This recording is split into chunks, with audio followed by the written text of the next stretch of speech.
everyone. Welcome back to Wingman Wisdom. Thank you for joining me today. This video is especially for you folks who are on my email list. And if you are, I want you to know I do. I really read every single email that comes in. There's hundreds of them.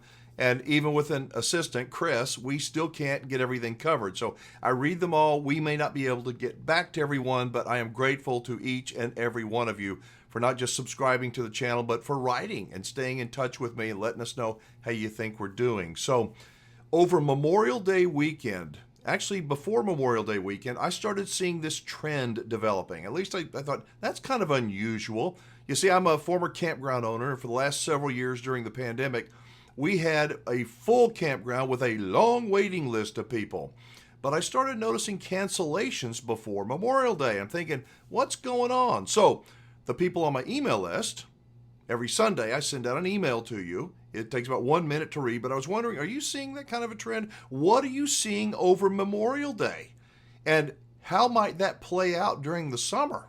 I don't know. Maybe it's just me, but I see something happening in the way of interest, maybe participation in camping. So I'm going to show, because I can't respond to everybody, I'm going to show you a cross section of what my subscribers, people just like you and me, are seeing all over the country. This first one is from Greg. The title of this video is, Are My Eyes Lying to Me, or Are You Seeing It Too? We're retired, live in Central Virginia. We pull an old small travel trailer that we've owned for 6 years, have slept in it for over 250 nights. That's a lot. I can't prove it statistically, but we also see fewer people camping, especially fewer families. I wonder if one factor is kids' preference for screen time. Another might be traveling sports clubs that takes a lot of time and money. That's interesting. I know that kids, we are all addicted to the screens, but I'm not sure. It could have an effect. Kids' sports could have an effect, but of course it's summertime right now. Most kids are out of school, so let's see what else. That was thank you from Greg in Virginia. This is from Robert. Robert says, we live in Prescott, Arizona. 2 of my friends decided to come up this weekend last minute and had no problem getting a campsite at one of Prescott's best RV sites. The numbers are not there. However, many RVers we know of speak about strange thoughts and or feelings that is hampering their travel plans. Very interesting. Best regards, Bob. Bob, thanks for that email. As always, I appreciate you. But I think there's something going on. I don't know what it is, but a lot of people seem to be acting weird or have these strange ideas, something I've not really seen before. But that's Bob from Prescott. Here's Tammy. Tammy says, no theory as to why. We are at Green Meadows Campground in Glen, New Hampshire. Well, that's from one end of the country to the other. They are not full either. Now, this is Memorial Day weekend, when it typically is very, very crowded, right? Says, I'm hoping this means that things are getting back to normal. We were forced out of our seasonal site in Saco, Maine, because of Sun Outdoors' extremely high pricing, $6,000 a year. Maine basically has only 3 months of weather worth camping. Thanks for everything you do. Wow, $6,000. Maybe that's one reason not as many people are camping. I don't know. What do you think? I will say that many campgrounds that are near the coast or near very highly populated areas, the nicer campgrounds, seem to have been full over Memorial Day weekend. I just wonder how long that trend will continue. Let's jump over to another one. We got Robert says, very simple, Alan. This imbecile in the White House has us paying $6 for a bottle of ketchup, $8 for a dozen eggs. I don't know how these young families make a go of it nowadays. I'm retired, have pretty decent income. I still find myself cutting back in ways I never would have dreamed of. Have a nice Memorial Day, Rob. I too am cutting back. I too am wondering how in the world are young people that are just starting out, going to ever get anything, ever acquire anything other than debt? And here is Dan.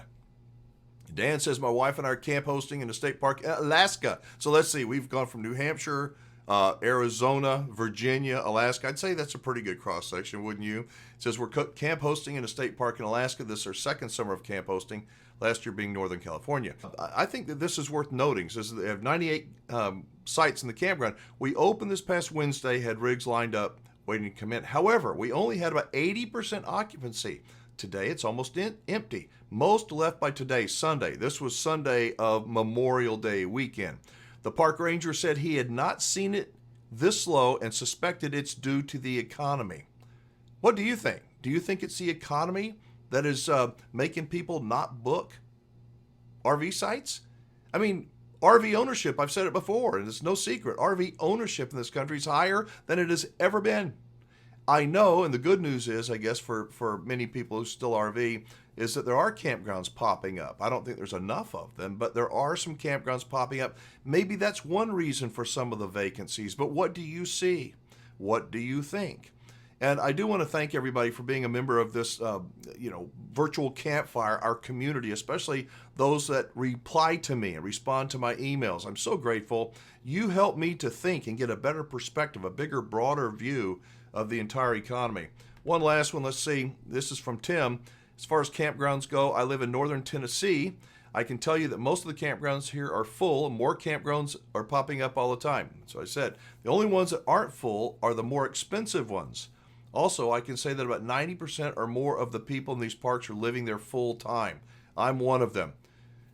You know, there's a lot of people like Tim. I think more and more as I look into the future, I see tons of people selling their home and thinking they're going to live in an RV full time for the rest of their life, or at least maybe until the economy gets back on stable ground. What do you think? Do you think that more people are going to go and live full time in a campground than there are right now? I do. What do you think? Drop a comment down below. Again, if you'd like to receive my weekly emails, I hope you will. I don't sell your information, don't give it to anybody else, but I read every comment. Chris and I try to get back to as many people as we can. So go to freervreport.com, freervreport.com, download my free RV report, then you'll automatically receive my emails. If you ever want to get off the list, boom, takes you a second to do. And if you want to jump back on at any time, you can do that as well. So drop a comment below, say hello. If you click on the word more in the description, you can get my cell phone number. I love to hear from you, how you think we're doing. So give me a call.